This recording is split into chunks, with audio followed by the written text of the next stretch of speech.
म्हणून भक्ती आणि उपासना या दोन शब्दांमध्ये फार मोठा फरक आहे. आम्ही गल्लत करतो, आम्ही दोन्ही शब्द एका अर्थाने घेतो. भक्ती वेगळी आहे आणि उपासना वेगळी आहे. उपासना म्हटलं की त्यामध्ये सकामता आली, काहीतरी हवं असतं देवाकडून. भगवंताच्या सगुण विग्रहावर, भगवंताच्या मूर्तीवरती प्रेम करायचं. ज्ञानापूर्वी केलेलं प्रेम म्हणजे उपासना आहे. त्याच्याकडून काहीतरी मागत राहणं म्हणजे उपासना आहे. सतत काहीतरी मागतो आम्ही, म्हणून तर आमच्या सगळ्या स्तोत्रांच्या शेवटी बघा फलश्रुती असते. विद्यार्थी लभते विद्या, धनार्थी लभते धनम, पुत्रार्थी लभते पुत्रान, मोक्षार्थी लभते गतिम. सगळं फलश्रुती असते. मग भगवंताकडे काहीच मागायचं नाही अशी आम्हाला भक्ती करता येईल का? शिवस्तुतीतला एक सगळ्यात शेवटचा श्लोक आहे, परवा एका कीर्तनात मी गायले. शास्त्राभ्यास नको, श्रुती पढू नको, तीर्थासी जाऊ नको. ऐका बरं का. योगाभ्यास नको, व्रते मख नको, तीर्थे तपेती नको, काळाचे भय मानसी धरू नको, दुष्टासी शंकू नको, ज्याची या स्मरणे पतित तरती तो शंभू सोडू नको. असा आपला श्लोक मी गायले. एक गृहस्थ मला भेटले आणि म्हणले, ताई हा श्लोक लिहून देताय का? म्हटलं कशाला? नाही म्हणे तो. म्हटलं कुठला श्लोक? म्हणे तो नाही का तो. म्हटलं अहो बरेच श्लोक म्हणले मी, नेमका कुठला? म्हणे ज्याच्यामध्ये असं लिहिलंय, हे करू नको, ते करू नको, हे करू नको, ते करू नको, जे ज्याच्यात सांगितलंय तो श्लोक द्या म्हणे. आम्ही कशी लबाड माणसे, कशी पळवाट काढतो बघा. त्यांनी सांगितलं शास्त्राभ्यास नको, श्रुती पढू नको, तीर्थासी जाऊ नको, व्रते तपे नको, मख म्हणजे यज्ञ काही नाही केलं तरी चालेल, पण ज्याची या स्मरणे पतित तरती तो शंभू सोडू नको. भगवंताचं स्मरण केल्याशिवाय राहू नको. ठाईचं बैसोनी करा एकचित्त, आवडी अनंत आळवावा. त्या अनंताला आळवायला सांगितलं. म्हणाले बाकी काही नाही केलं तरी चालेल. हा भक्तीचा साधा सोपा अर्थ संतांनी आम्हाला सांगून दिला. मग परमेश्वर आल्याशिवाय आणि भेटल्याशिवाय राहणार नाही.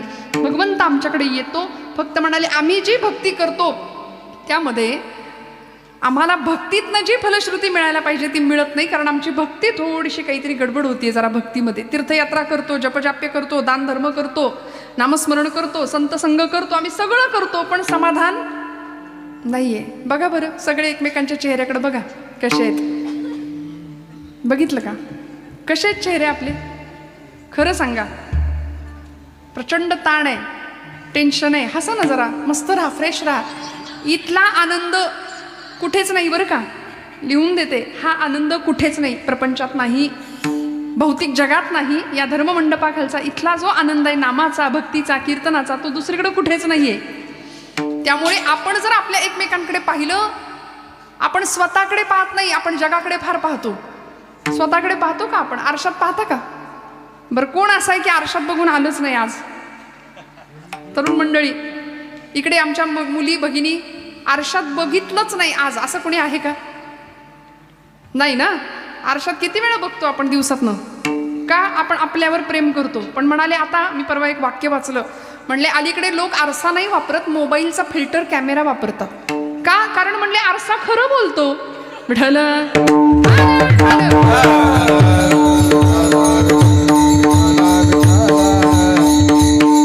आरसा खरं बोलणार आहे. आरसा तुम्हाला जसे आहात तसे दाखवेल, आहे की नाही? फिल्टर काय करतो? नसलेलं गोरं करून टाकतो की नाही?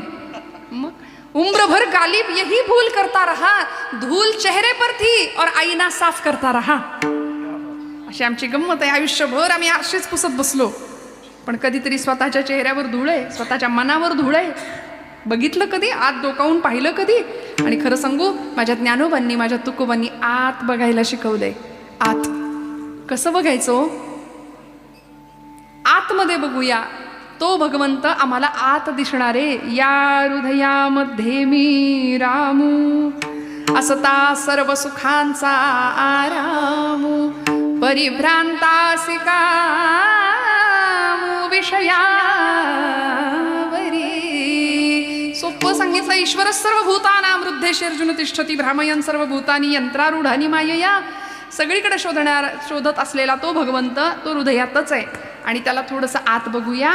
आपण आपला श्वास सुद्धा शांततेत ऐकत नाही वेळ आपल्याला तेवढा शांत बसून आपण स्वतःकडे बघत नाही. कारण आपल्याला बाकीच्यांच्या जीवनामध्ये फार रस आहे. बाकीच्यांच्या जीवनात काय चाललंय, स्टेटस बघण्यातच लोकांचे, खरंय का खोटंय सांगा, लोकांचे स्टेटस बघण्यातच आमचा दिवस चाललाय. आमचं स्टेटस बिघडायची वेळ आली त्याचं काय, आम्ही कधी विचार करतोय? आणि हे खरं सांगू, आध्यात्मिक आणि प्रापंचिक स्टेटस जर जपायचं असेल तर या मंडपाखाली यायचं. विठाल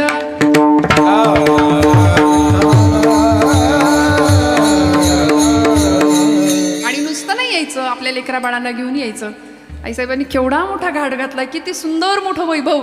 बरं असं नाही, आता सरकारला पण इकडे लक्ष द्यावं लागतंय, आहे की नाही? केवढं मोठं काम आहे, किती मोठं काम उभं राहिलंय. आणि हे धर्माचं काम आहे मंडळी, हे देवाचं काम आहे. इथे तन मन धनाने सगळे सक्रिय असतात.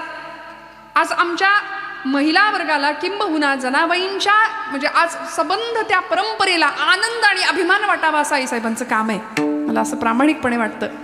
आणि या कामामध्ये आपण सगळे इतक्या मोठ्या संख्येने, मला माहिती आहे काल्याच्या दिवशी ही जागा बघायला सुद्धा मिळत नसेल, शेवटच्या दिवशी इतकी प्रचंड गर्दी असणारे पंचक्रोशीतली सगळी मंडळी, आपण प्रेम करणारी मंडळी आहात धर्मावरती, या प्रांतावरती, कीर्तन नावाच्या भक्तीवरती, संतांवरती, संतांच्या विचारांवरती. का हो? कारण या सगळ्याच्या माध्यमातून आमचं जीवनातलं सगळं दुःख जाणार आहे. बाकी प्रपंचामध्ये कायम दुःख आहे, आपल्याला कळलं. प्रपंच दुःखाचाच आहे, तो सुखाचा नाहीच आहे.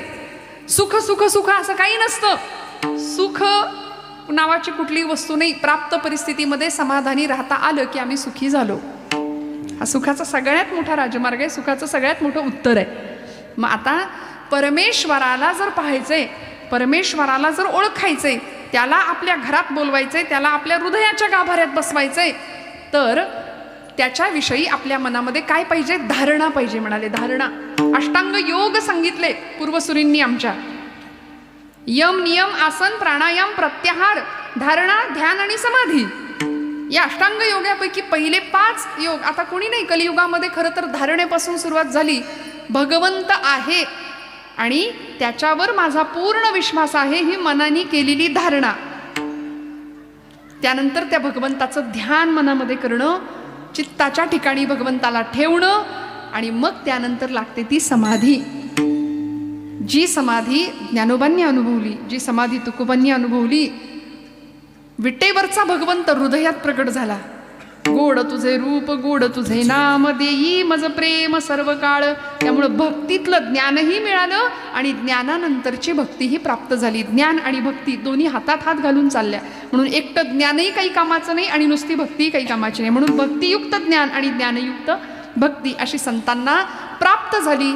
म्हणून जगद्गुरु संत श्रेष्ठ श्री तुकोबाराय परमात्म्याचं अत्यंत सुंदर असं स्वरूप आम्हाला आपल्या शब्दांच्या माध्यमातून व्यक्त करून सांगतात. अभंगाच्या प्रथम चरणापासून.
खणीत. छान.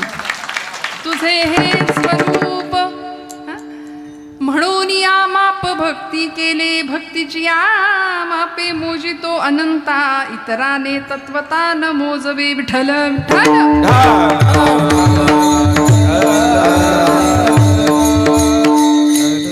भगवंताच्या स्वरूपाचं वर्णन सांगितलं तुकोबरायांनी. देवा तुझं स्वरूप कसं आहे? मन वाचातीत तुझे हे स्वरूप. मनाच्या आणि वाणीच्या पलीकडे असलेलं भगवंता तुझं रूप आहे, तुझं स्वरूप आहे. श्रीमद भागवतकार आपल्या मंगलाचरणामध्ये भगवंताचं स्वरूप सांगतात, त्याचं सामर्थ्य सांगतात आणि त्याचा स्वभाव सुद्धा सांगतात. सच्चिदानंद रूपाय विश्वोत्पत्त्यादि हेतवे तापत्रय विनाशाय श्रीकृष्णाय वयं नमः. सच्चिद आनंद असं भगवंताचं स्वरूप आहे म्हणाले. पुढे त्याचं सामर्थ्य काय? विश्वोत्पत्त्यादि हेतवे, विश्वाच्या उत्पत्तीला, स्थितीला आणि लयाला कारण असणारा तो भगवंत आहे. तो जग निर्माण करतो, जग तोच जग बनून राहतो आणि सगळं होऊन मिटवतो सुद्धा तोच, शेवटी उरतो सुद्धा तोच. अद्यतिष्ठ दशांगुलम. त्यामुळे आणि भगवंताचा स्वभाव सांगितला. तापत्रय विनाशाय, आदि दैविक, आदि भौतिक आणि आध्यात्मिक या तीनही तापांचं निवारण करणारा तो भगवंत आहे, असं त्याचं स्वरूप, त्याचा स्वभाव आणि त्याचं सामर्थ्य सांगितलं. त्याला आपण काय म्हणतो? अखिलकोट ब्रह्मांडाचा नायक, जगाचा बाप म्हटलंय त्याला. आपण एसटीने प्रवास करताना सगळे करताना कुठं बसता? एसटीमध्ये काय आग्रह असतो आपला? कुठं बसायचं असतं? हां, एसटीमध्ये पुढच्या सीटवर बसायचा आग्रह असतो. मग किती गर्दी असली तरी आपण जागा धरून, खिडकीतनं जागा धरून ठेवतो, पण पुढच्या सीटवर बसायचा आग्रह असतो. का? कारण मागच्या सीटवर बसल्यानंतर सगळी आदळापट असते नाही का. मग ड्रायव्हर सीटपासून जेवढ्या जवळ तेवढे धक्के आणि दणके कमी आहेत. हे एसटीतलं झालं. ड्रायव्हर सीटपासून जेवढ्या लांब बसू तेवढी सगळी आदळापट असते. हे एसटी ड्रायव्हरच्या बाबतीत झालं किंवा साधं व्यवहारातलं उदाहरण झालं तर आपण जगाच्या मालकाला, अखिलकोट ब्रह्मांड नायकाला जगत चालक म्हणतो. तो जग चालवतोय, सगळी सूत्र त्याच्या हातात आहेत. निळोबरायांनी त्याचं वर्णन केलं. ऐसा लाघवी हा माया सूत्रधारी.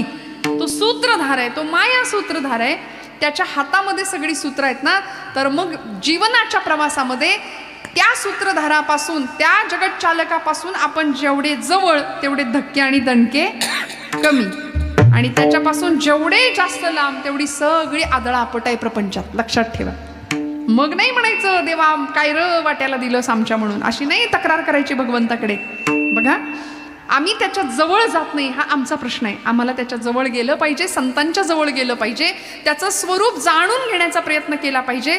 तुकोबरायांनी, ज्ञानोबरायांनी त्याला जाणलं, त्याला ओळखलं आणि त्याचं स्वरूप सांगत असताना महाराज म्हणतात मन वाचातीत तुझे हे स्वरूप. भगवंता तुझं स्वरूप कसं आहे?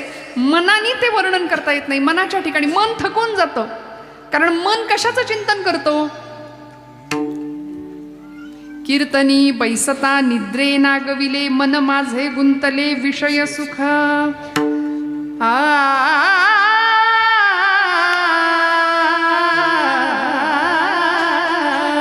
कीर्तनी बैसता निद्रे नागविले, मन माझे गुंतले विषय सुख. विषय सुख अमृताने गुण नाम तुझे देवा, नाम तुझे देवा.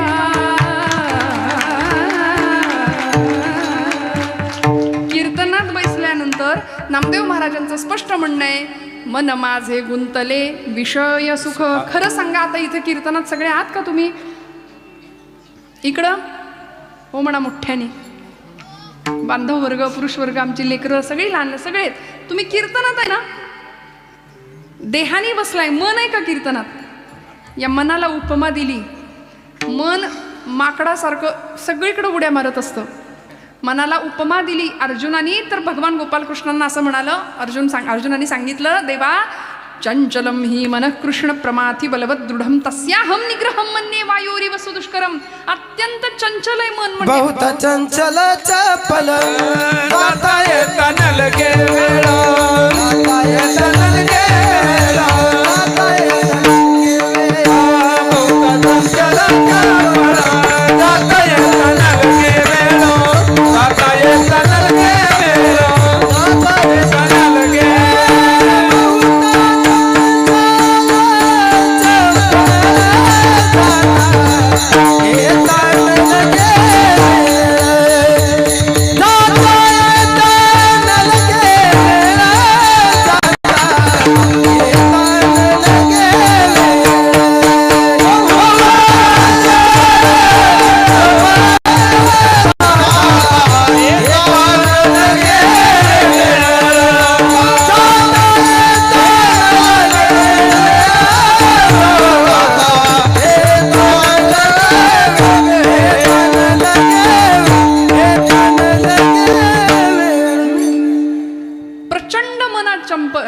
चंचल आहे, चपळ आहे.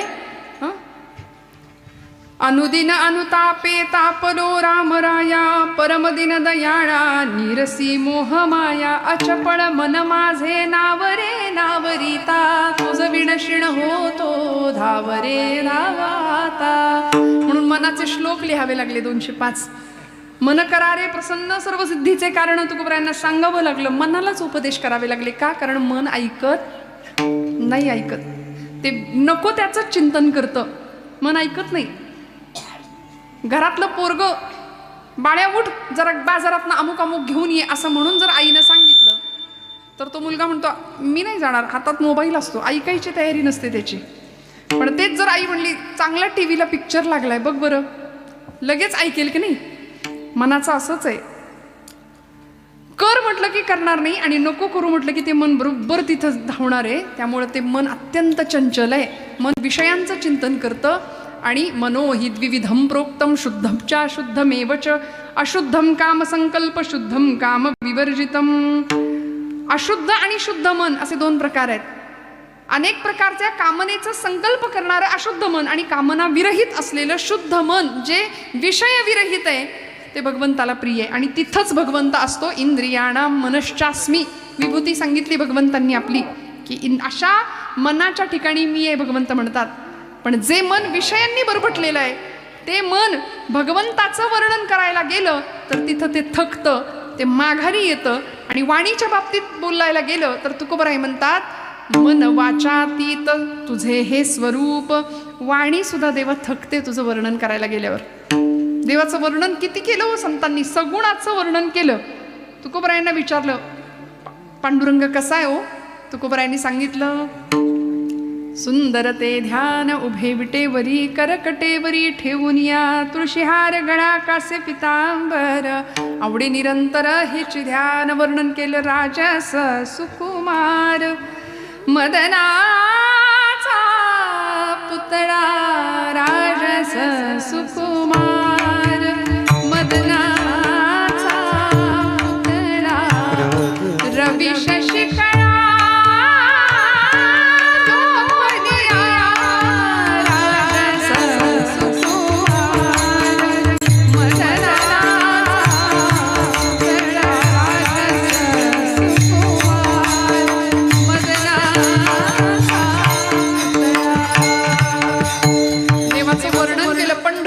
निळा लावण्याचा पुतळा विठो देखी येला डोळा बाई येवो बाई येवो. वर्णन केलं देवाचं.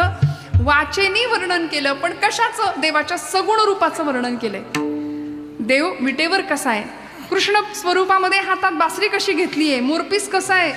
सुंदर त्याच्या सगुण रूपाचं वर्णन केलं. पण त्या पलीकडे असलेलं जे निर्गुण परब्रह्म आहे निराकार भगवंत आहे त्याचं वर्णन करायला गेलो तर महाराज म्हणतात मन वाचातीत. वाणीच्याही पलीकडे आहे देवा. तुझं वर्णन करता येत नाही. तुझं वर्णन करायचा अनेकांनी प्रयत्न केला. अनेकांनी कशाला वेदांनी प्रयत्न केला.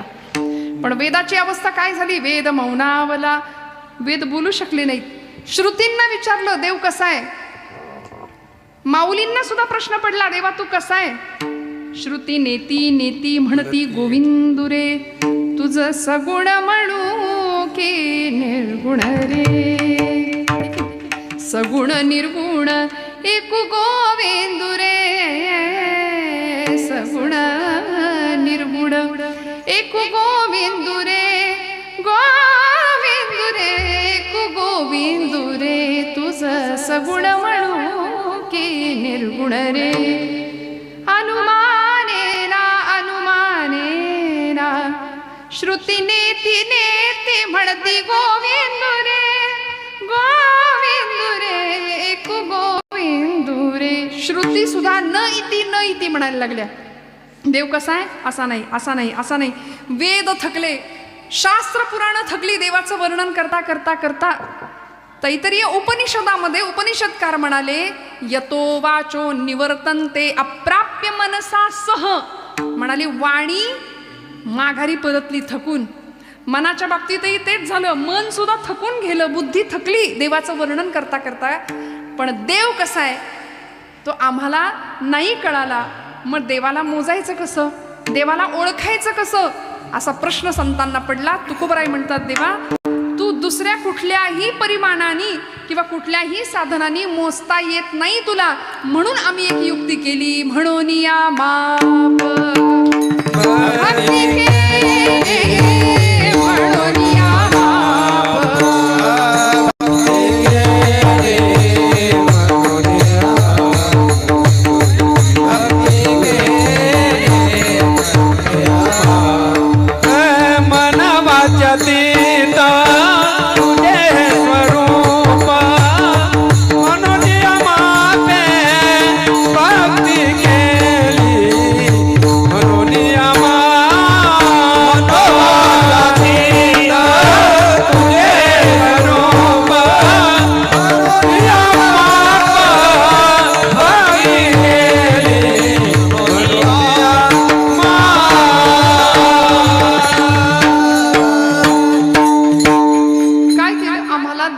मोजता येत नाही. आता माझा एक तुम्हाला सगळ्यांना प्रश्न आहे. तुम्ही जागे आहेत ना? जागे आहेत ना? देव मिळाला का हो? देव मिळालाय का? देवाला मोजता आलं का कधी? देव मोजता येतो का? आणि मोजायचंच झालं तर काय कराल? आपण काय करू? तुकोबरायांनी आपला प्रश्न सोडवून टाकला. महाराज म्हणले म्हणून या माप भक्ती केले. एक माप दिलं तुकोबरायांनी आम्हाला. महाराज म्हणले देवा तुला जर मोजायचं झालं तर आम्ही एकच माप वापरू, भक्तीचं. कारण तू अन्य कुठल्याही साधनांनी अन्य कुठल्याही परिमाणांनी तुला मोजताच येणार नाही. कारण मोजायचंय काय? देवाला मोजायचंय. सोपं आहे का? सोनं मोजताना बघितलंय का कधी? सोनं, महिला वर्ग सोनं माहितीये ना? सोनं कसं मोजतात? सोन्याचा तराजू बघितलाय? कुठे असतो? कुठं कसं मोजतात सोनं? काय परिमाण आहे? हां, ते सोनं मोजत असताना तो जो तराजू आहे किंवा ती इलेक्ट्रिक मशीन आहे आता सध्या, ती कुठं ठेवतात? कुठं असते? काचेच्या हवाबंद पेटीमध्ये तो सोन्याचं ते मशीन असतं मापायचं, मोजायचं. का हो? मोजायचंय काय? सोनं. धुळीचा कण जरी पडला ना तरी वजनात फरक येतो. म्हणून किती हुशार असतात. बरोबर हवाबंद काचेच्या पेटीमध्ये तो सोन्याचा तराजू असतो. आता मला सांगा हा नियम कोळशाच्या तराजूला आहे का? ते ठेवायचं का काचेच्या पेटीत? जिथं सगळं काळच करायचंय तिथं हवाबंद पेटी कशाला पाहिजे? मग आम्हाला मोजायचंय काय? विमानात बसलेल्या माणसाशी संवाद साधताना सायकलवर बसून जमेल का हो? तो वेग, ती गती आम्हाला साधली पाहिजे. आम्हाला त्या अवस्थेला पोहोचण्याकरता देवाला काय आवडतं याचा विचार करताना आम्हाला सुद्धा देवत्वाकडचा प्रवास करावा लागेल. आणि त्याकरता माप तुकोबराय आम्हाला देतात. म्हणून या माप भक्ती केले. देव अन्य कुठल्याही साधनांनी मोजता येणार नाही, त्याला प्राप्त करता येणार नाही. त्याला जर प्राप्त करायचं असेल तर भक्तीच्याच साधनांनी मोजता येतं, मापता येतं. तिथं भक्ती म्हणजे विश्वास आला, समर्पण आलं, निष्ठा आली. भक्तीच्या अनेक व्याख्या नारद महर्षींनी भक्तिसूत्र नावाच्या ग्रंथामध्ये केल्या. कशाला म्हणायचं भक्ती? गुणरहितम कामनारहितम प्रतिक्षण वर्धमानम अविच्छिन्नम सूक्ष्मतरम अनुभवरूपम. अनुभवानी जाणायची असते म्हणले भक्ती. नुसती भक्ती भक्ती भक्ती म्हणून भक्ती होत नाही. साखरेची गोडी साखर खाल्ल्यानंतर कळते. साखर गोड आहे असं म्हणून साखर कशी लागते आम्हाला कळत नाही. भक्तीची चव अनुभवावी लागेल. ती भक्ती कशी असते? हे चिथोर भक्ती आवडते देवा, संकल्पावी माया संसाराची. सोपं म्हणले, संसारावरची माया काढायची आणि देवाकडं लावायची. किती करतो माया आपण संसारावर. मुलगा जर आपल्या पोटचं बाळ जर जेवलं नाही तर आपण किती किती वाईट वाटतं. लेकरूवाड्या एखाद्या आईला किती वाईट वाटतं. घरामध्ये जरा कुठं काही बिनसलं, प्रपंच आमचा सुखाचा नसेल तर आम्हाला किती वाईट वाटतं. त्यामुळे प्रपंचासाठी आपण जसं रडतो तसं आपण देवासाठी रडायचं, देवाच्या आठवणीने रडायचं. आणि देवाच्या आठवणीत रडू आलं की आमचं अंतःकरण भक्तियुक्त झालं असं म्हणायला हरकत नाही. भगवंताची भक्ती हृदयामध्ये प्रकट होण्याकरता हृदय किती संवेदनशील असलं पाहिजे. आपण प्रपंच करता लगेच डोळ्यात अश्रुधारा काढतो, जरा कोणी काही बोललं की लगेच डोळे वाहतात की नाही. पण देवासाठी कधी आम्ही रडलो का हो. देव जेवला नाही म्हणून आपण कधी रडलोय का, खरं सांगा. देवाला नैवेद्य अर्पण केला आणि देव जेवला नाही म्हणून आपण रडलो नाही. नामदेव महाराज रडले म्हणून पांडुरंगाला यावं लागलं. जनाबाई रडत होत्या, आमचे राका कुंभार रडत होते, गोरोबा काका सोखामेळा रडत होते देवाच्या आठवणीत. माझ्या माऊलींनी तर किती टाहो फोडावा. पडिले दूर देशी मज आठवे मानसी, मज आठवे मानसी. नको नको हा वियोग कष्ट होता ते जीवासी. अहो देवाच्या आठवणीत रडणं काय अत्युच्च आणि पराकुटीची भक्ती असेल. माझे ज्ञानोबाराय असं रडायचे देवाच्या आठवणी करता. आमच्या राधाबाई मीराबाई रडायच्या भगवंताच्या भक्तीसाठी.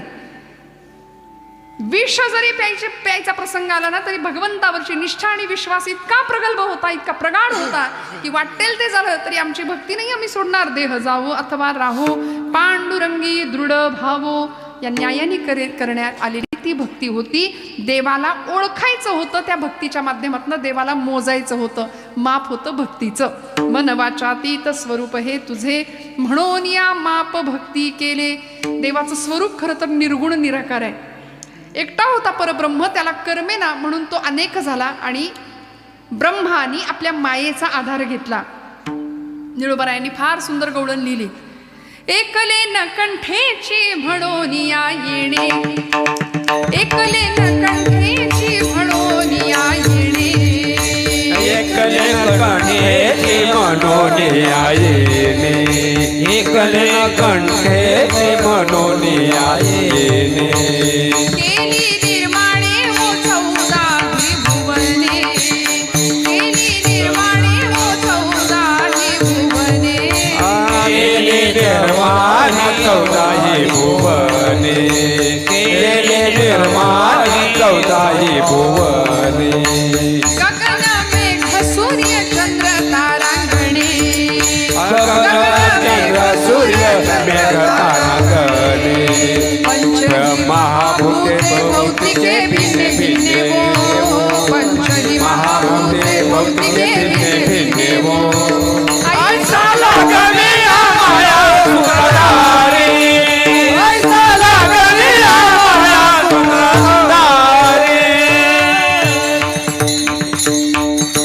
कसा आहे भगवंत. ज्याची नाभी कमळी जन्म चतुरानना, ज्याच्या नाभीतनं कमळ जन्माला आलं आणि त्याच्यामध्ये भगवान ब्रह्मदेवांचा जन्म आहे. ज्याची या नाभी कमळी जन्म चतुरानना, ज्याची या निज प्रभा प्रकाश रवी किरणा, ज्याची या महातेज तेज हुताशना.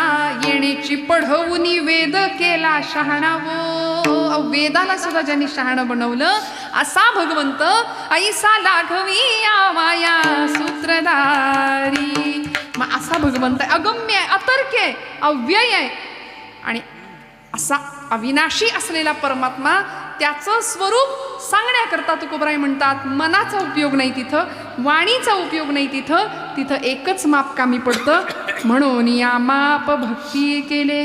देवाला ओळखायचंय तिथं अविश्वास ठेवून उपयोग नाही मंडळी. बघा वारी करणाऱ्या वारकऱ्याला एक पत्रकार भेटला.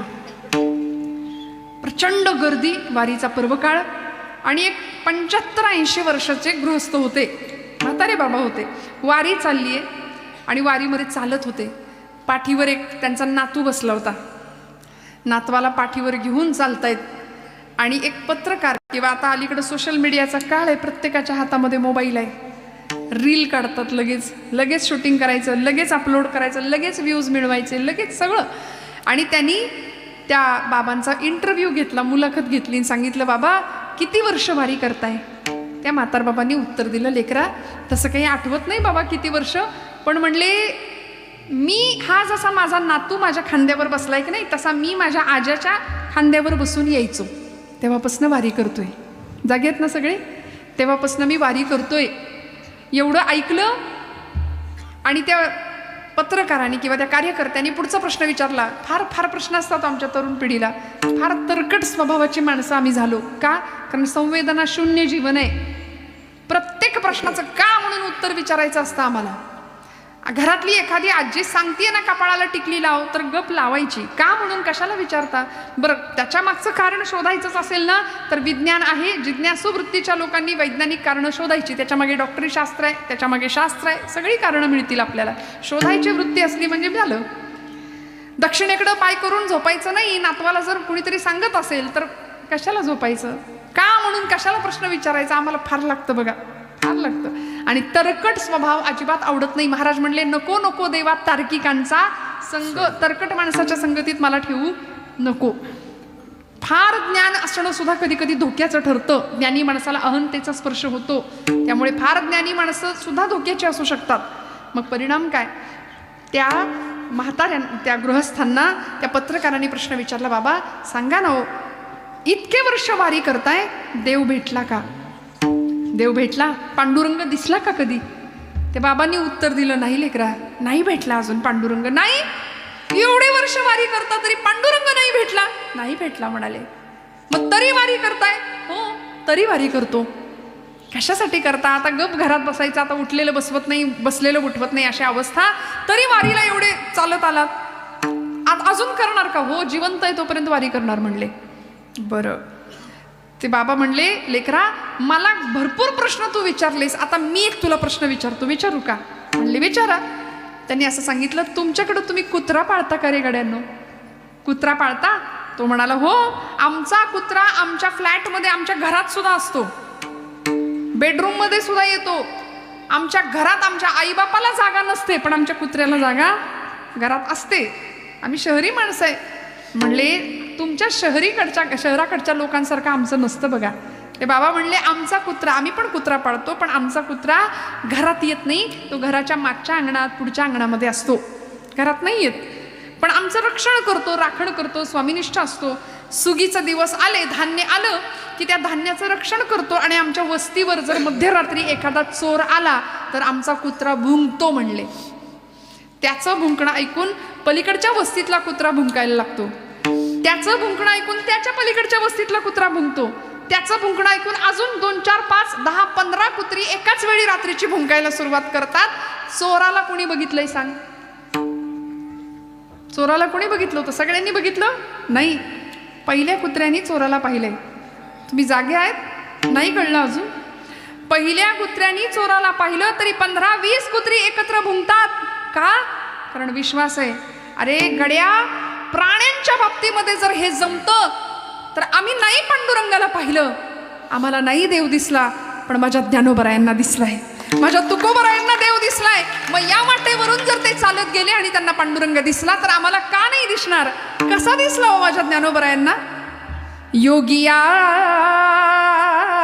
दुर्लभ तो म्या देखिला साजणी, योगिया योगिया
सांगतात, योग्यांना दुर्लभ असलेला असा देव मी पाहिला.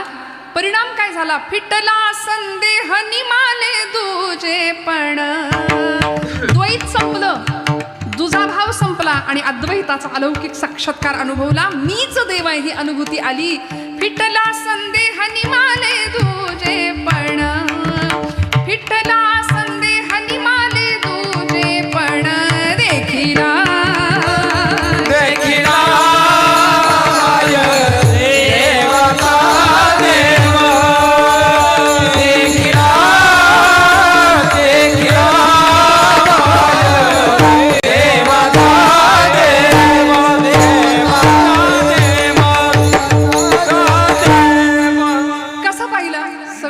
दिसला.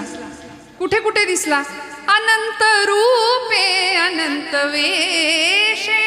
प्रत्येक रूपात मला तो दिसला, प्रत्येकाच्या हृदयात मला तो दिसला. म्हणून आपली पद्धत आहे, रामकृष्ण हरी, राम राम. का? तुमच्या हृदयातला राम तोच माझ्या हृदयात आहे. म्हणून आपण एकमेकांप्रतीचा स्नेह, सौहार्दता कशी असली पाहिजे?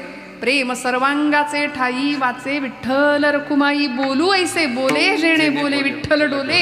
म्हणून ज्ञानोबराय आम्हाला बोलण्याचा आचार शिकवतात. साच आणि मवाळ मी तुले आणि रसाळ शब्द जैसे कल्लोळ अमृताचे. आमचं बोलणं असतं का असं?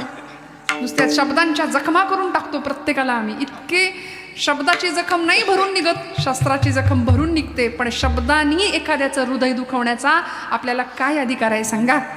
यासाठी का वाणी दिली? वाणी भगवंताच्या कथानुवादामध्ये समर्पित झाली पाहिजे. वाणीने भगवंताचं नाम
वाणी देह देवाचे कारणी.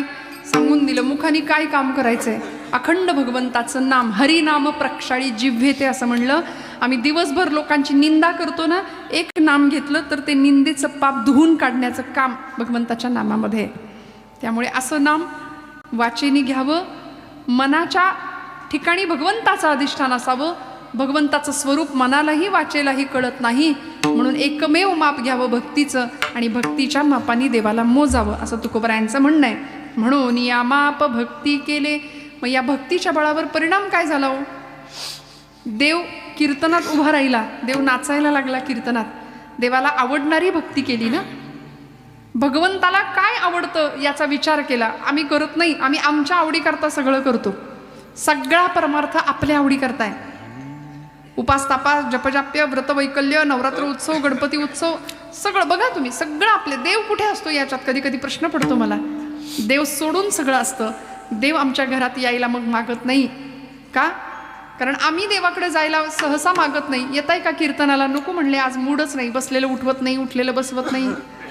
मग कोई तन दुखी, कोई मन दुखी, कोई धन बिन रहत उदास, थोडे थोडे सब दुखी, सुखी हरी के दास. त्यामुळे इथं आल्यानंतर जे सुख मिळतं ते कुठेच मिळत नाही. त्यामुळे असा आनंद आम्हाला फक्त परमार्थामध्ये मिळू शकतो, हे संतांचं ठाम म्हणणं आहे ना. मग त्या भगवंताला जर ओळखायचं असेल तर त्याकरता प्रपंचातलं लक्ष काढून थोडंसं परमार्थामध्ये लावलं तर मग प्रपंच आणि परमार्थ दोन्ही सुखाचा होणार आहे. भक्तीच्या मापाने त्याला मोजलं आणि भक्तीच्या बळावरतीच भगवंतानी काय काय करावं भक्तांच्यासाठी. हो, एक भक्ती भगवंताला, त्या भक्तीचं ऋण वाढत गेलं. दिवाळखोर नारायण त्याला बहुतांचे ऋण. ते ऋण चढत वाढत गेलं. म्हणून परिणाम देव भक्तांच्या घरी येऊन राबलाय. असंख्य उदाहरण आहेत. श्रीखंड्या म्हणून भगवंत आले, नाथबाबांच्या वाड्यासमोर उभे राहिले आणि सांगितलं मला काहीतरी काम द्या. नाथ महाराज म्हणले अरे बाबा तुला काय काम देऊ, काहीही द्या म्हणाले. कोण आहेस तू, कुठून आलायस? म्हणाले लांबून आलोय वृंदावनातनं, तुमच्याकडं काम करायचंय, भरपूर गडी आहेत कामाला. नाथ महाराज म्हणले एवढ्या सगळ्या पंक्ती बसतात, गोदावरीचं पाणी आणलं जातं, करशील का मदत? हो म्हणाले करेन. म्हणाल ते काम करेन. जगाचा बाप होता हो, म्हणाल ते काम करेन. नाथबाबा म्हणाले बघ श्रीखंड्या तुला पगार किती देऊ, मी सांग, वेतन किती देऊ? तो म्हणाला मज न लगे सर्वथा वेतन, पोटा पुरते देई अन्न. मला काही नको म्हणले, पगार नको, 2 वेळचं फक्त जेवायला द्या. कोण म्हणतंय? अखिल कोट ब्रह्मांडाचा नायक भगवंत पंढरीश पांडुरंग परमात्मा, कृष्ण परमात्मा. आणि तुमची जुनी झालेली वापरलेली धोत्र नेसायला द्या, मी नेसेन, मला काही नको. जगाच्या बापानी सांगावं. नाथबाबा म्हणाले ठीक आहे, पण तुझ्या घरी कोण कोण असतं? आता आली का पंचायत? खरं बोलावं तरी पंचायत. घरी कोण कोण असतं सांग, तुझं लग्न झालंय का श्रीखंड्या? भगवंत म्हणले आता जर यांना माझ्या खरी गोष्ट सांगितली की 16,108 राण्यांचा मी पती आहे, तर मला इथं कामाला ठेवणार नाहीत. कोण कोण असतं घरी? म्हणाले मी एकटाच आहे. एकटाच आहे? मग ठीक आहे, तुला पगार नको म्हणतोस, तू एकटाच आहेस, तेव्हा तू आता इथे राहा. तुला इथं जितके दिवस राहायचे तेवढे दिवस राहा, आणि तुला जायची इच्छा झाली की जाताना मी तुझं लग्न लावून देणार म्हणले. भगवंत म्हणले फार मोठं संकट आलंय आता, पण जाऊ दे, राहायला तर मिळतंय, भक्ताच्या घरी राबायला तर मिळतंय. पडेल ते काम केलं देवानी, पडेल ते काम केलं. रोज सकाळी देवाला झोपलेलं कधी नाथांनी पाहिलं नाही मंडळी, कधीच नाही पाहिलं. द्वारकेची मूर्त एकनाथा घरी, पाणी वाहे हरी कावडीने, वस्त्र गंगा तिरी श्रीखंड्या, चंदन उगाळूनी करी, वस्त्र गंगा तिरी धूत असे. किती काम करावं देवानी. नाथ बाबा उठायच्या आधी आपण उठावं. नाथांचं सगळं काम भगवंतानी करू लागावं. गिरजामाईंना स्वयंपाकघरात मदत करावी, आईसाहेबांना. नाथांची सगळी सेवा करावी. सकाळी न्याहारीची सेवा करावी, दुपारच्या भोजनाची सेवा करावी. आपल्याच पूजेसाठी आपणच गंध उगाळावं, आपल्याच पूजेसाठी आपणच फुलं आणून द्यावी नाथांच्या हातात. दुपार झाली की जे भोजनाची व्यवस्था, पाटपाणी घ्यावं. जेवण झालं की उष्ट खरकट काढावं.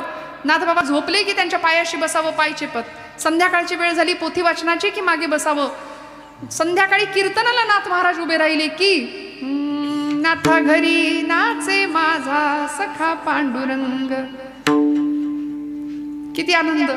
अबीर गुलाल उधळीत रंग, नाथा घरी नाचे माझा सखा पांडुरंग. देव नाचायचा हातामध्ये टाळ घेऊन. आणि मग रात्रीच्या वेळी नाथ महाराज झोपले की पुन्हा त्यांच्या पायाशी बसावं. त्यांची झोप लागल्यानंतर मग झोपावं आणि ते उठायच्या आधी उठावून कामाला लागावं. किती काम करावं. 12 वर्ष, खरं तर 36 वर्ष देव वेगवेगळ्या नावांनी राहिले, पण 12 वर्ष श्रीखंड्या म्हणून काम केलं. आणि 12 वर्षानंतर नाथांना कळलं की माझ्या घरी जगाचा बाप राबायला आलाय. त्यावेळी अक्षरशः गडबडा लोळले नाथ महाराज देवापुढे आणि म्हणाले देवा फसवलं मला, आपण फसवलं, त्यापेक्षा तडफडून मेलो असतो तर बरं झालं असतं. भगवंतांनी सांगावं भक्तीच्या मापाने मोजलं ना, मला यावं लागलं, मला यावं लागलं. तुमच्या भक्तीचं ऋण माझ्यावर चढत गेलं नाथा. नाही देवा, फसवलं, पडेल ते माझ्या घरचं उष्ट खरकट सुद्धा उचललं. अहो नाथांचं काय, पांडवांच्या राजसूय यज्ञातल्या उष्ट्या खरकट्या पत्रावळ्या उचलल्या भगवंतांनी.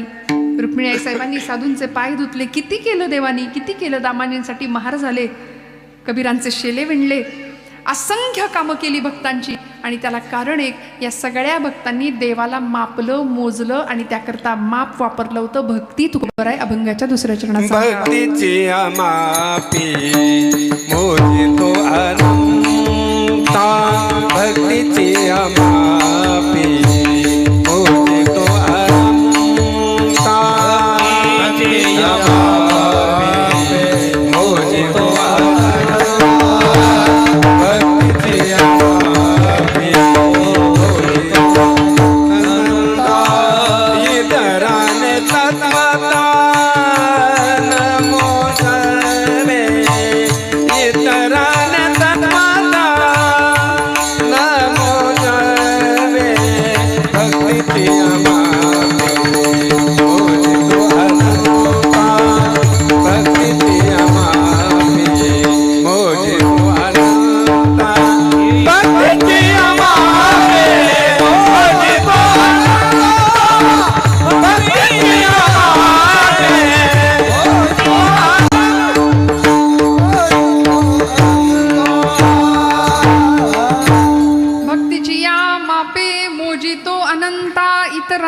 तत्वता न मोजवे, भक्तीची या मापे मोजितो अनंता. तुकोबरायांनी देवाला मोजलं फक्त आणि फक्त भक्तीच्या मापाने. महाराज ठामपणे सांगतात, इतर कुठलीही साधना तुम्ही वापरा, जपजाप करा, कर्मकांड करा, व्रतवैकल्य करा, देव प्रसन्न होईलच असं सांगता येत नाही. देवाला काय लागतं? काहीही द्या म्हणाले. पत्रम पुष्पम फलम तोयम यो मे भक्त्या प्रयच्छती, भगवद्गीता सांगते. तदहम भक्तिपरुतम अश्नामी प्रयतात्मनः.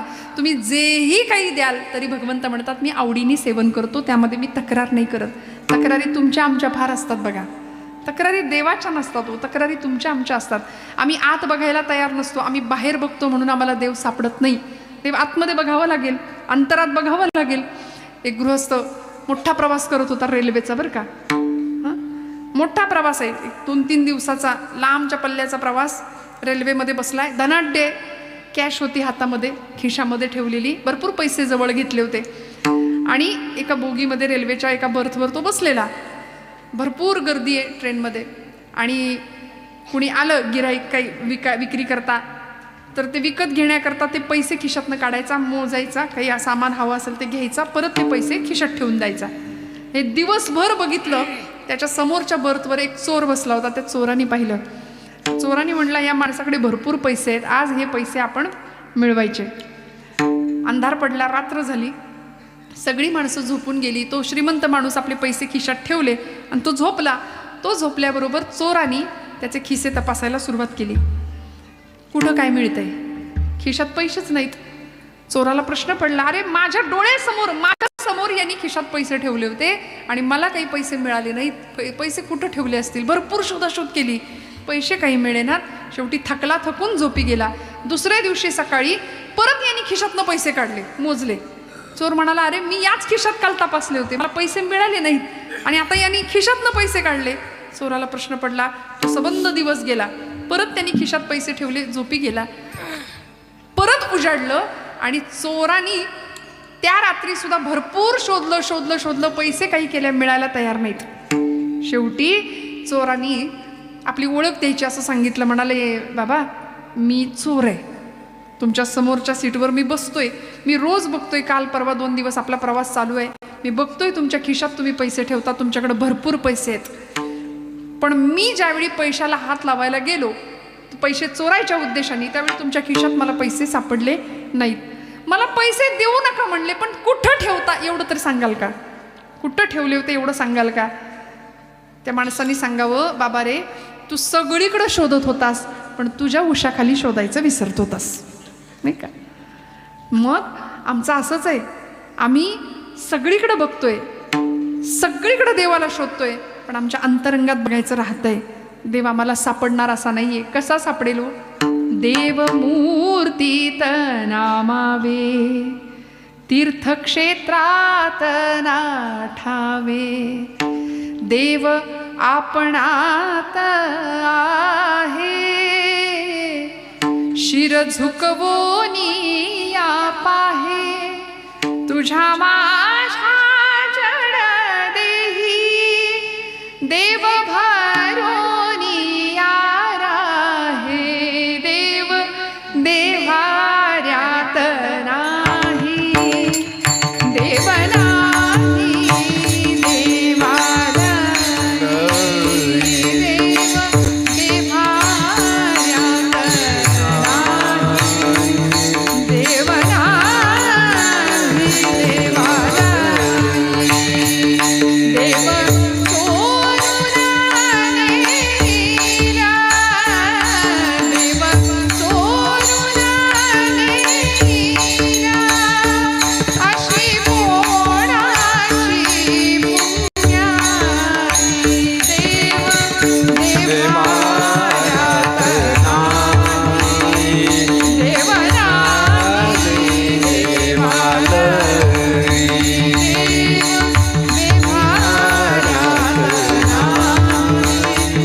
देवाला,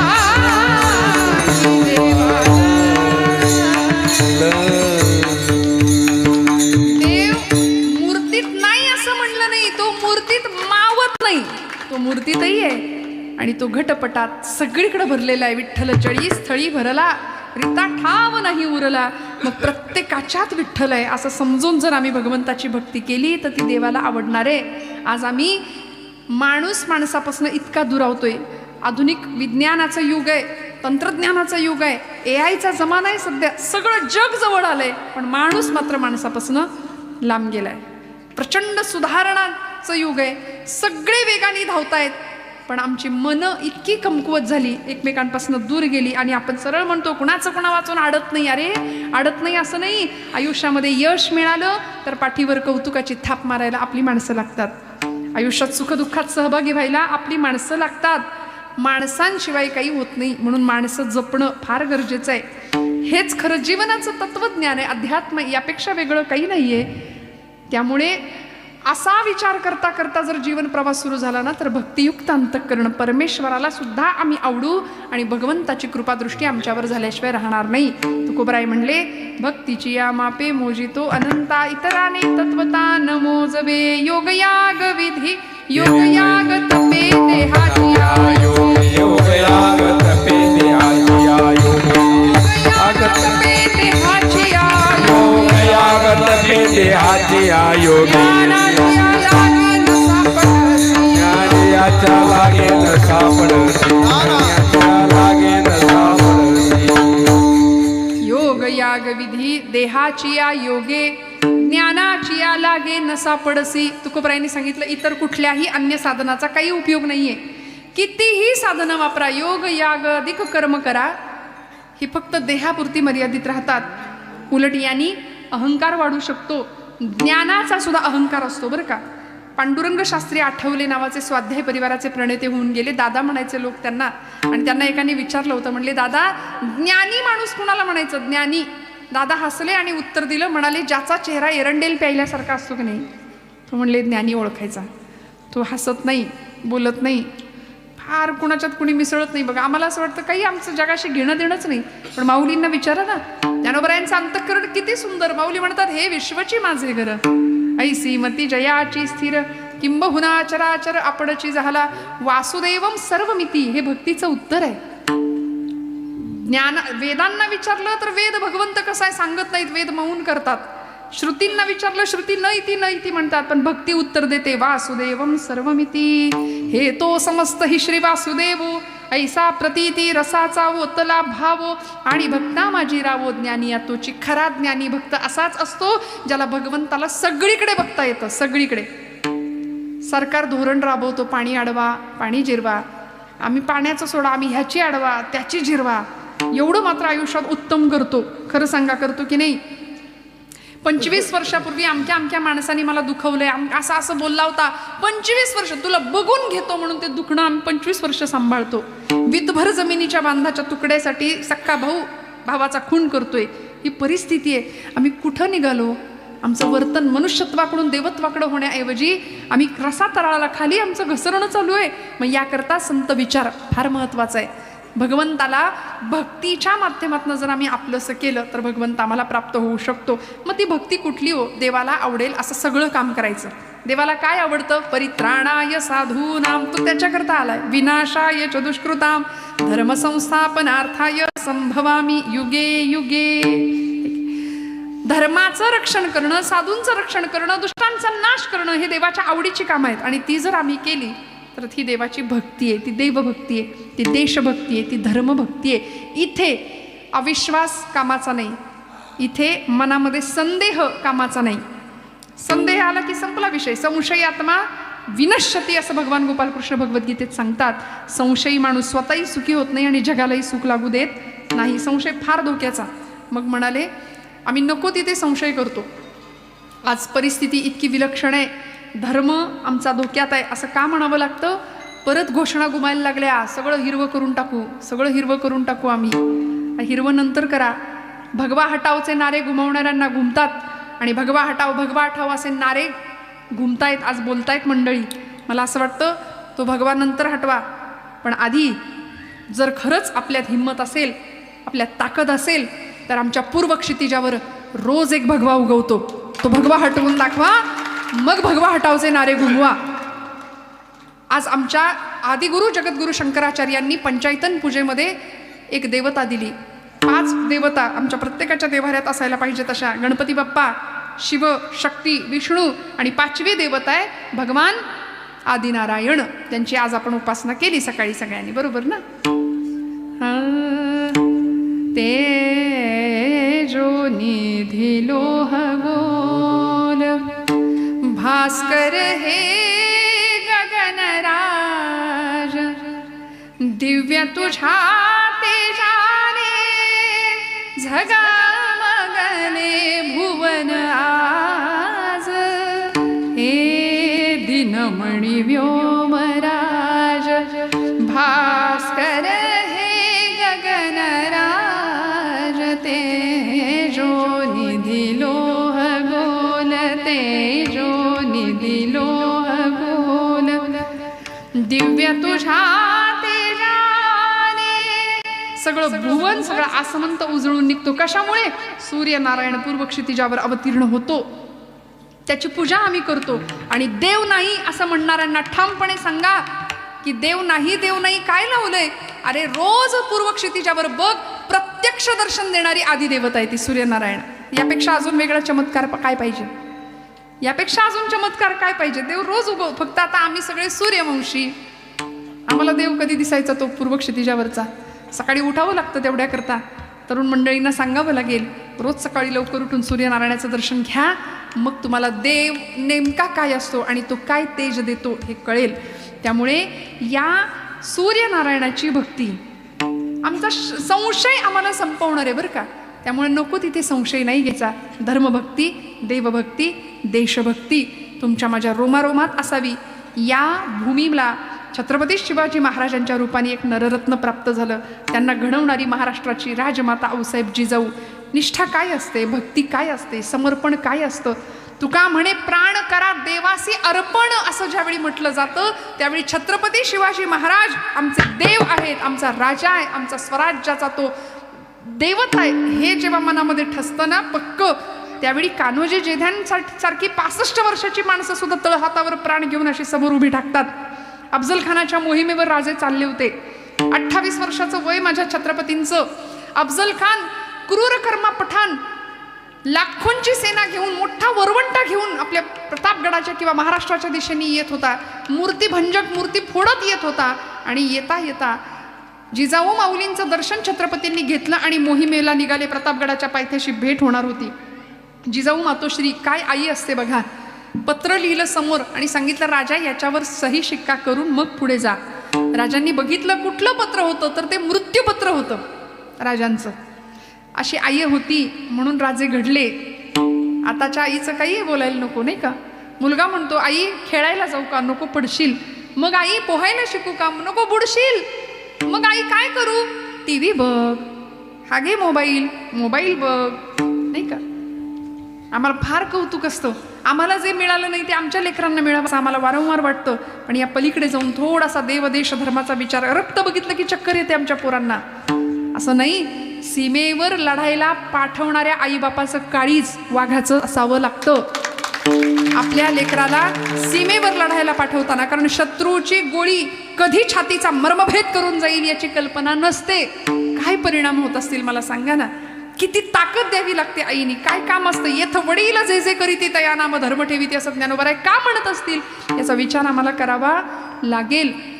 जिजाऊ मातोश्रींनी सांगावं राजा हे मृत्यूपत्र आहे तुमचं, याच्यावर सही करा आणि मग मोहिमेवर जा. कारण याच्यात जर तुमचं काही बरं वाईट झालं तर हे राज्य फक्त शिवबाचं नाहीये, हे राज्य देवधर्माचं आहे, हे राज्य देशधर्माचं आहे. स्वराज्याची मोहीम थांबता कामा नाहीये. ही आई होती, ही भक्ती होती, ही निष्ठा होती त्या काळची.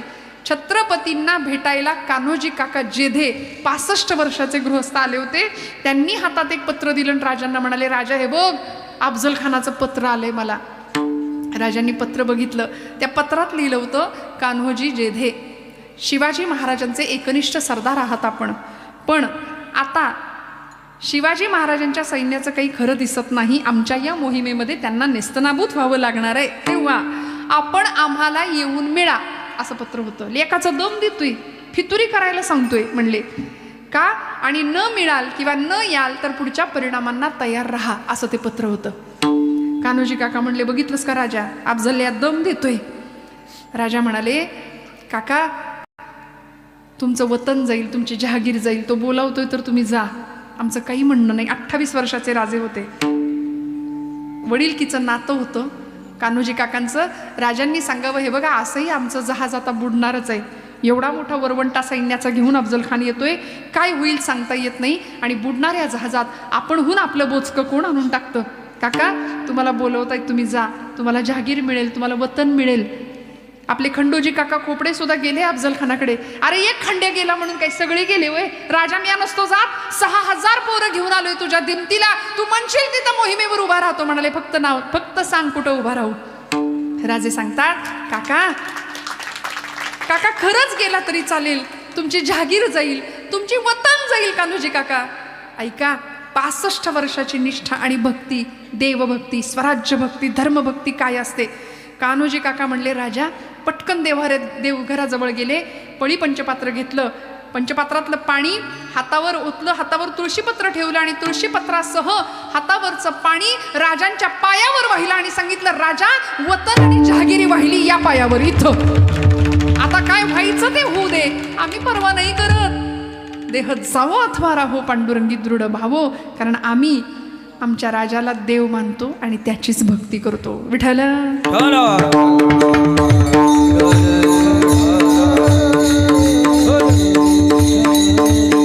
भगवंताला मोजावं लागतं, अन्य कुठल्याही साधनांनी देव प्राप्त होत नाही. ज्ञानाची या लागे न सापडसी, तिथं ज्ञान नाही कामाला, तिथं श्रद्धा आणि भक्तीच कामाला येते. श्रीहरी कवींचा हरिविजय नावाचा, श्रीधर पंडितांचा हरिविजय नावाचा एक ग्रंथ आहे, आपल्या सगळ्यांना माहिती आहे. त्या हरिविजय ग्रंथामध्ये खूप सुंदर प्रसंग आलाय, आपल्या सगळ्यांना तो प्रसंग माहिती आहे. देवाला मोजलं होतं एका प्रसंगामध्ये. कुठला प्रसंग? देवाला मोजता येतं का? तुकोबरायांनी उत्तर दिलं, हो मोजता येतं. कुठलं माप? म्हणून या माप भक्ती केले, भक्तीच्या मापावर देवाला मापाने देवाला मोजता येतं. भगवान गोपाल कृष्ण द्वारकेचे राजे, मथुरेवर जरासंधाच्या स्वाऱ्या होत होत्या म्हणून त्याला शह देण्याकरता द्वारका नगरी स्थापन केली. आणि त्या द्वारकेमध्ये, द्वारका कशी होती? तुम्ही जागे आहेत का? जागे आहेत ना सगळे? द्वारका नगरी कशी होती? सोन्याची होती. त्या सोन्याच्या द्वारकेमध्ये भगवान गोपालकृष्णांचा प्रपंच आहे, गृहस्थाश्रम आहे, प्रमुख अष्टनायिक आहेत. आणि एवढ्यात एक प्रसंग घडला. काय घडला हो? नरकासूर नावाचा एक राक्षस होता, उर्फ भौमासूर त्याचं नाव. त्याने इंद्र राज्यावर स्वारी केली, इंद्रावर, आणि इंद्रदेवाने भगवंतांना मदत मागितली. त्यामुळे भगवंत या युद्धामध्ये मदतीकरता गेले. बरोबर कुणाला घेतलं? सत्यभामा देवींना घेतलं. सत्यभामेंचा युद्धातला पायगुण खूप चांगला. पूर्वीच्या काळी बायका लढायच्या, आताही लढतात, नाही असं नाही, पण घरातच असतं नाही का.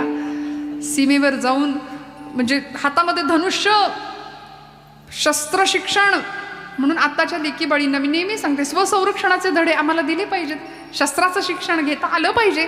सत्यभामा देवी इतक्या सुंदर लढायच्या ना, हातामध्ये धनुष्य घेऊन असा काही पराक्रम गाजवला. त्या रात्रीचं ते युद्ध झालं होतं, रात्रीच्या अंधकारामध्ये, आणि ते युद्ध जिंकलं, नरकासूर संपला. या राक्षसानी आपल्या कैदेमध्ये 16,100 राज्यातल्या स्त्रिया, राजकुमारी बांधून ठेवल्या होत्या, डांबून ठेवल्या होत्या. त्यांची सुटका केली आणि त्या स्त्रियांना, त्या कन्यकांना इतका आनंद झाला, त्या म्हणाल्या की आम्हाला ना देवाला बघायचंय, आम्हाला देवाला ओवाळायचंय, देवाला बघायचंय. सत्यभामाबाई म्हटल्या, आमच्या यांचा रंग इतका पक्का आहे, तो काही रात्रीच्या अंधारात दिसणार नाही. त्या म्हटल्या आम्ही सोय करतो. म्हणून प्रत्येकीने हातात दिवे घेतले आणि ओळीनं उभ्या राहिल्या ओवाळायला. म्हणून दीप आणि आवली म्हणजे ओळ, त्या दिवशी आपण दिवाळी साजरी करतो. ओळीने उभ्या राहिल्या आणि देवाला ओवाळले, पराक्रमाचं दर्शन घेतलं. तेव्हापासून पद्धत आली पाडव्याला, दिवाळीला ओवाळायची. का? देवानी पराक्रम केला, राक्षसाला मारलं म्हणून ओवाळलं. आणि मग देवाला या स्त्रिया सगळ्या म्हणतात की आता आम्हाला आमची घरची माणसं सुद्धा घेणार नाहीत, आम्ही राक्षसाच्या कैदेत होतो.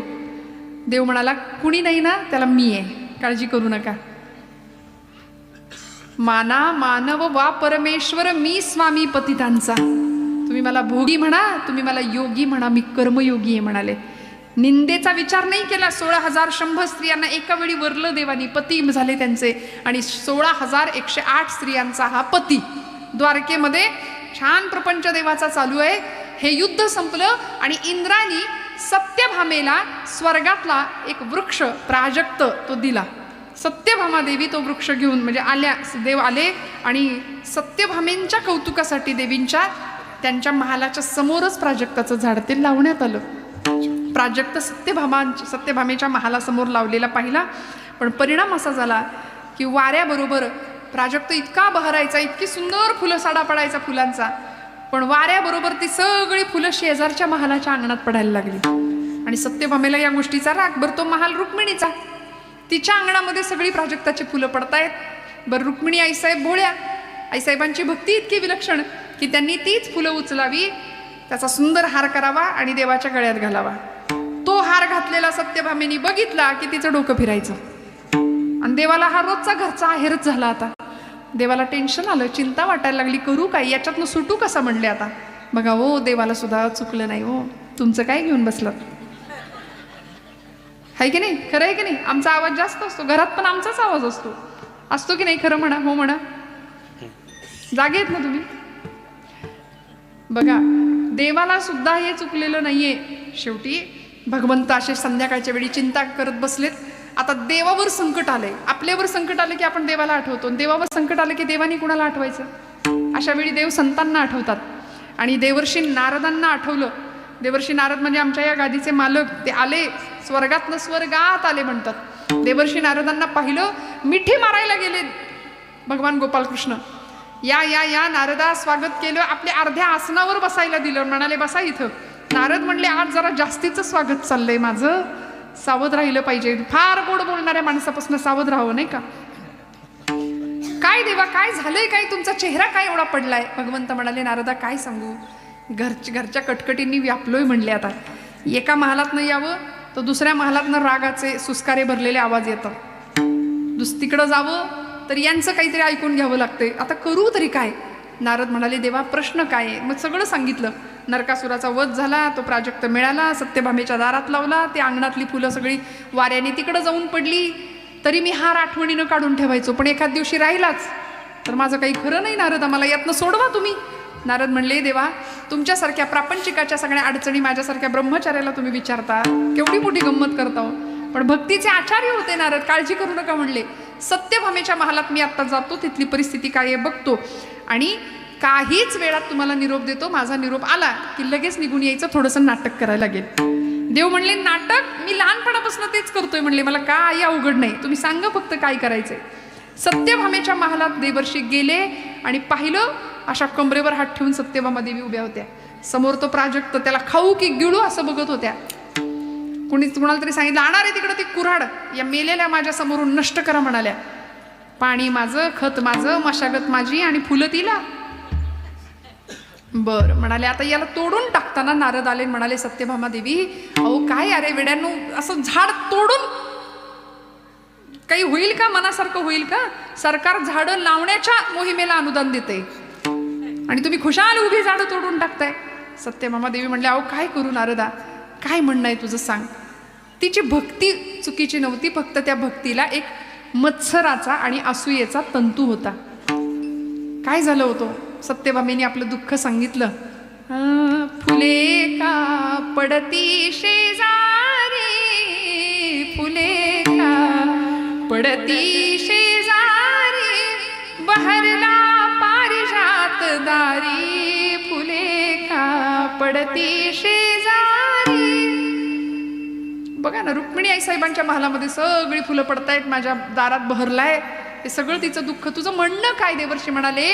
तेव्हा सत्यभामा सांगते, हरिविजय ग्रंथातली ओवी आहे, मज मनीचा हाची भावो, जन्मोजन्मी कृष्ण लवला हो, पावावया उगम सुपावो, उपावो व्रत तपे की दाने. मला काही नको म्हणले, मला जन्मोजन्मी कृष्ण परमात्मा फक्त माझे एकटीचे झाले पाहिजेत, हेच मागणं. एवढंच ना, मग या जन्मात कृष्णाचं दान कर म्हणले, या जन्मामध्ये कृष्ण परमात्म्याचं दान कर. दान करू म्हणजे तुझा जन्मोजन्मी तो होऊन जाईल. बर म्हणाले दान करू, मग कुणाला करू. आता दान घेण्याचा अधिकार ब्रह्मवृंदांचा, मग ब्रह्मवृंदांना पाचारण केलं, बोलावलं. आता ते दान कुठं घेतायत, ते म्हणले, त्यांना वाटलं सोनं नाणं काहीतरी मिळेल दानात. आता देव घ्यायचंय, मग देव कुणाला नको. मी म्हटलं ना देव कुणाला नको, देवाकडून सगळं पाहिजे, देव नको. काय करायचं. नारद म्हणले बघ आता माझ्या हातावर सोड बाई दान तुझं, ते गंधाक्षत फुलांचं उदक सोड, मी दानात घेतो कृष्णाला. सत्यभामेने दान केलं भगवंतांचं. नारद भगवंतांना घेऊन निघाले आणि तिकडून भगवंतांना निरोप गेला, या आता. देव आले. नारद म्हणाले, आता तुमचा हा रत्नजडित पोशाख उतरवा, आम्ही देतो तो पोशाख घाला, आमच्या खडावा पायात घाला, विणा हातात घ्या, आमच्या पक्षाला तुमच्यासारखा खंदा कार्यकर्ता मिळालाय, आमच्या बरोबर चला, नाम घ्या, आमच्या सोबत या म्हणाले. आणि देव निघाले की द्वारका सोडून नारदांच्या बरोबर. देव निघाल्याबरोबर सगळी द्वारका रडायला लागली आहे. सत्यभामा खजील झाली, कुठून फसले यांच्या बोलण्यात आणि नादाला लागले आणि ऐकलं यांचं. आता करू काय, भगवंतांना कसं थांबू. पाय धरले, म्हणाली घेऊन जाऊ नका आमच्या देवाला. नारद म्हणले, बघ दान दिलंय ना, आता घेऊन जाणार, आता नाही थांबता येणार. सगळे अडवायला आले, बलराम दादा आले, अक्रूर महाराज आले, सगळे आले. पण नारदांनी एक मध्यम मार्ग काढला, तेवढा ऐकायचा आणि आपलं दृष्टांत संपणार आहे.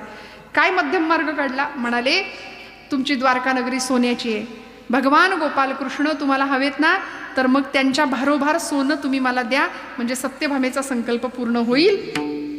काय सोनं? मोठा तराजू टांगला गेला. एका पारड्यामध्ये भगवान गोपाल कृष्ण, दुसऱ्या पारड्यामध्ये सगळ्या द्वारकेतलं सोनं येऊन पडलं. सगळी द्वारका सोनं आणून टाकतीये. देवाचं पारडं इंचानं सुद्धा हलायला तयार नाही, इंचानं सुद्धा हलेना. सत्यभामेनी अंगावरचे सगळे दागिने मंगळसूत्रा व्यतिरिक्त ठेवले पारड्यात, तरी सुद्धा देव इंचभर सुद्धा देवाचं पारडं हलेना. करायचं काय? तुला होणार कशी? देव मोजला कशाने जाणार? देवाचं माप कसं होणार? त्यावेळी आई जगदंबा रुक्मिणी मातेला बोलावलं आणि रुक्मिणी आईसाहेबांच्या मागे सत्यभामा गेल्या. आतमध्ये महालात बसल्या होत्या, अनुष्ठानात मौनात होत्या. सत्यभामेनी मागणं मिठी मारली, सांगितलं, आईसाहेब चला, अडचण आहे, तुमची गरज आहे. मौन सोडलं आईसाहेबांनी. म्हणाले, एरवी फणकारेनी तोंड फिरवून जाते माझ्या समोरून आणि आज ताई म्हणून गळ्यात पडते. काय झालंय? सगळा प्रसंग ऐकला आणि तुळशीच्या वृंदावनाजवळ आईसाहेब गेल्या. एक तुळशीपत्र खोडलं, ताटात ठेवलं, नमस्कार केला, कृष्णार्पण मस्तू म्हणून. आणि त्या महालात आल्याबरोबर सगळं पारड्यातलं सोनं बाजूला काढलं, ताटातलं तुळशीचं एक पत्र फक्त पारड्यामध्ये ठेवलं. त्याचा परिणाम दणकन तुळशीपत्राचं पारडं खाली पडलं आणि भगवंतांचं पारडं उचललं गेलं. काय परिणाम? तोलण्या कनकासवे कृष्णास भामा सिद्धती, रुक्मरत्ने भूषणे त्या तोलती नच तोलती, भीमकीची तुळस पडता तोल झाला त्या क्षणी, वंदिते मी भक्तिरूपा कृष्णकांता रुक्मिणी विठोबा रखुमाई.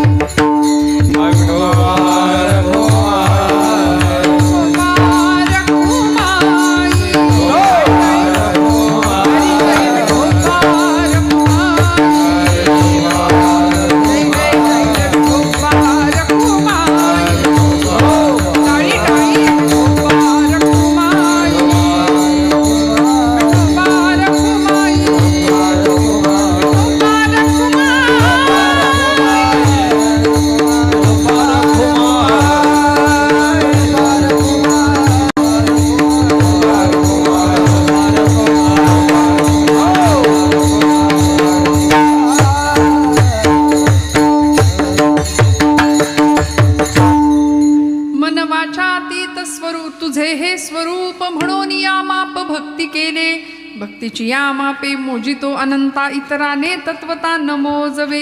योग याग तपे देहाची या योगे, ज्ञानाची या लागे न सापडसी. भक्तीची या मापे मोजितो अनंता, इतराने तत्वता न मोजवे. थोडक्यात काय? महासती वृंदेच्या पातिव्रत्याचं अतुलनीय तेज त्या एका तुळशीच्या पत्रात भक्तीचं सामावलेलं होतं आणि त्याच्या समोर त्या त्रिभुवन श्रीमंताला सुद्धा झुकावं लागलं. देव झुकला त्या भक्तीच्या समोर. त्यामुळं देवाला मोजता येत नाही आणि मोजायचंच झालं तर अनंत शब्द दिले. अनंताला मोजता येतं का?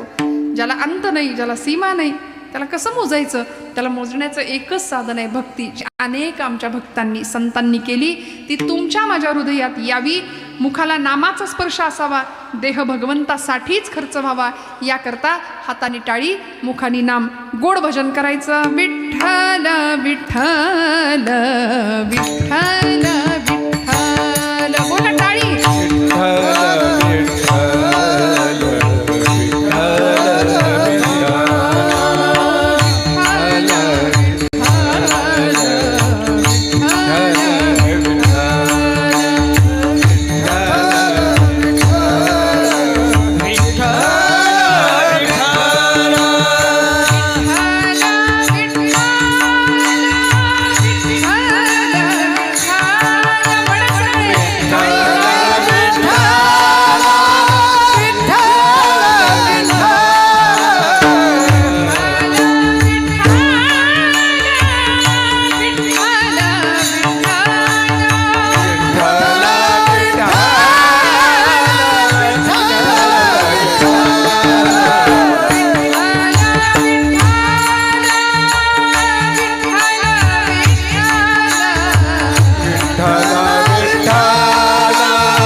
आम्ही तू का म्हणे आम्ही भोळ्या भावे सेवा तू का म्हणे आम्ही भोळ्या भावे सेवा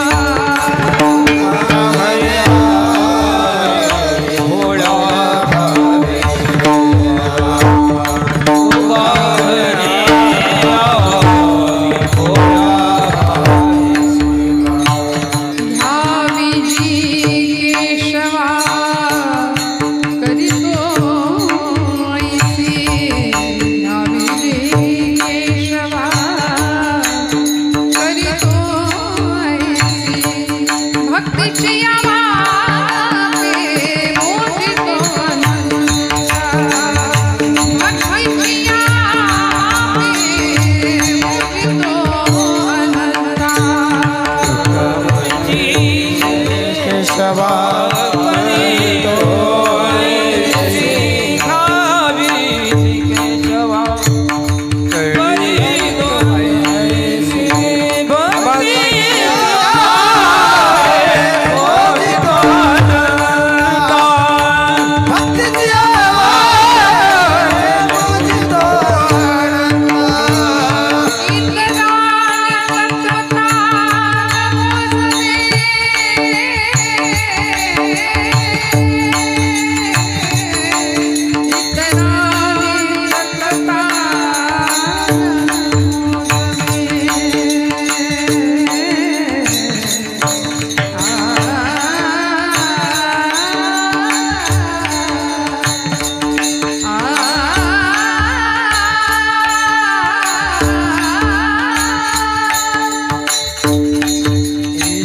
इतरानी तत्वता नमो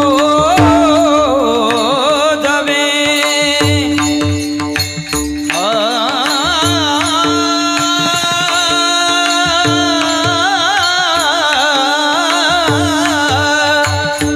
इतरानी तत्वता नमो जवे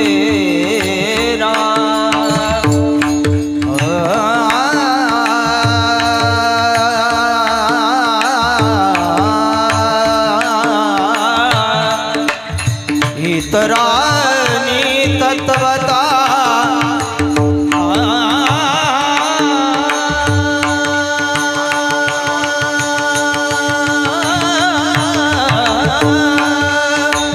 इतरानी तत्वता नमो जवे इतरानी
भक्तीची या मापे मोजितो अनंता।